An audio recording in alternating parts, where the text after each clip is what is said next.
David and Samantha, thank you very much indeed for joining us. So I can't think what we're going to start by talking about. Andy Murray. Oh, all right then. No, it is everywhere. It's absolutely everywhere. The gorgeous pictures inside the Observer of him as a younger boy. I still think he's a young man. Well, he is a young man.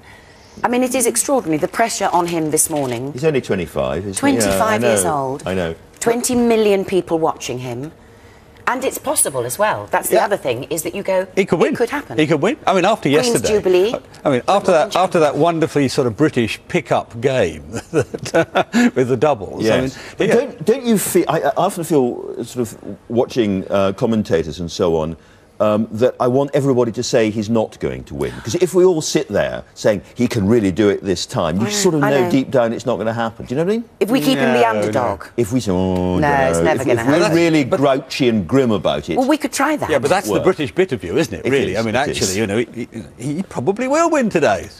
Well, there's a 50-50 chance. Don't say it. There's a lot of very interesting coverage, including a lot of sort of biographical stuff, and I mean, his apparent aggressiveness and rudeness is all about focus and concentration, and he's also slightly un-British, you know, really wanting it. Yeah. But he also does smile on court. He's got a nice smile. Yeah, I mean, nice He doesn't often smile. but just from time to time. From time to time, when he wins. And of course, it's not the only sport around as well, isn't it? There's you got Luke Donald in the a real possibility there. Says I. That's somebody who's never played golf in his life. I know, but the golfers have got something to look forward to.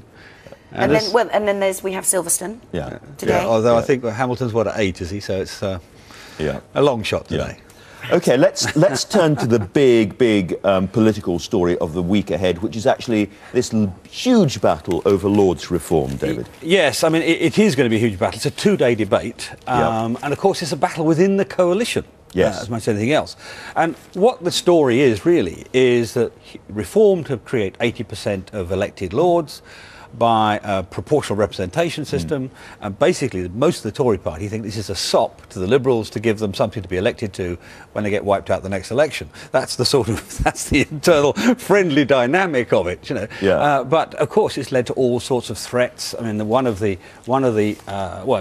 every paper's carrying it, a bit like Murray, but the Sunday Times says the Lib Dems resort to blackmail. You know, they're threatening not to support other things like the Boundary Commission review if we don't deliver it for them. Truth of the matter is, government can't control it. Their backbenchers, could be as many as 100 rebels. You're one of those who will vote against this, yes. David. Lots of people are predicting the government are going to be defeated this week. Of course, it depends, I guess, on how well the whips do their job even now over this weekend. Always. If the vote had been taken on Friday, they would have lost hands down. But understand what it is that's being defeated. It's the so-called programme motion. It's a very technical thing, but it means the House of Commons then can debate it for as long as they like, rather than get it all through in a rush. Which would effectively mean the government's business through the rest of the year would be completely flummoxed. If they choose to prioritise it, yes. I mean, they choose what goes on each day, but if they choose to prioritise this and try and appease the Liberals through that, that's what happens. And from my point of view, you know, this is very important. It's not something that's going to dominate the public mind, but the issues I care about, civil liberties issues and so on, who's been the House that stood up for not letting people be sent down for 42 days without charge? Who stood up against control orders and things like that? It's not been the Commons, it's been the Lords. So you want to keep that? Should we not be looking to reform the House of Yes, Lords? the difficulty is there are so many different ideas about how to do it, and what this proposal is 80% by a proportional representation system, which actually gives a lot of power to the parties to choose who runs, who's the top candidate and so on, which is exactly what you don't want in what should be at least a semi-independent House. So just briefly, one way or another, House of Lords reform this time round isn't going to happen, is it? Unlikely. The one way out, I think, for the government is probably to have a referendum and do it that way, but that's quite a slow process, so it won't happen for 2015. Okay. Sam, your next story. Oh, this is more sport and the weather. The Olympics, wet, windy and cold. Which is good. Yeah, I know, it's a change, isn't it? And it is, I mean, we have had it seems to me the most appalling year so far. Yeah. And I was watching the news when I got in after the theatre last night, and for there to be flooding in July, and huge floods, these are not, you know, and this seems to have been going on for months and months now. Yeah. And it terrifies people. I mean, my part of the world was flooded. I mean, part of my constituency was flooded. And people who've been flooded once, or their neighbours have been flooded once, are terrified of it ever happening again. So it's a really serious downer for a lot of the country. Well, it is. You know, we can make jokes about these are people at, you know, pop festivals. Is that what they're called? But I mean, this is the reality. You know, this is the cars way up in water. It's just... And destruction of people's homes. Absolutely. And there doesn't seem to be an end in sight. People keep saying, well, we're on the wrong side of the jet stream, or it's bringing this in. And Well, we're on the wrong side of the jet stream. We're also on the wrong side of the banking system, it appears. The Labour Party has got a proposal that Ed Miliband has given to the Mail on Sunday, David. Yes, unusually I've picked an article about Ed Miliband, or at least an interview of him, actually quite a sympathetic interview, in which he talks about a banking revolution. But early this week we had a huge row, as you mentioned in the opening, between Osborne and Balls, and frankly you had this huge front bench row which nobody liked, and a different sort of backbench sensible conversation about banking. And there are lots of good ideas around. I mean, I chaired a commission which Vince Cable sat on, which came up with some of these ideas. The idea of having a code, a sort of BMA, a professional code for bankers, breaking the banks up, bringing competition in. And I'm hoping what this indicates is the parties starting to talk to each other. So you quite like this, do you? Yes, I like this idea of breaking up the banks, more competition. Yeah, not everything he comes up with, but three-quarters of what he says there is common sense and actually needs to be done. And the parties need to talk to each other, because this is much bigger than them. If we get this wrong, it's a bit like the Eurozone. If they get these subjects wrong, it will afflict the country, indeed the continent, for decades. So they've got to talk to each other, and I think this is not a bad start. You were mentioning the Eurozone there. That remains the sort of giant issue overwhelming everything else, though, isn't it, as far as your party is concerned? It's the pack of elephants in the room. It's not just one elephant. Herd. Herd of elephants, pack, whatever, yeah. And yes, of course. And again, like banking, it's an area which is poorly understood. Yep. And in which the party leaders really are sort of handicapped in some ways by their previous associations. And the Eurozone, I mean, frankly, in my view, it's very simple. You've got to break up part of it in order to release it to recover.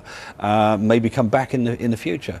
But that won't happen because there are too many egos involved on the continent. Too many egos, too much tactics. And you mentioned a referendum on Lord's reform. Referendum on Europe, Cameron's way out? How do you do it? I mean, that's the problem. Yeah. I mean, I'm in favour of a referendum, but if you have an in-out referendum, what happened in '75?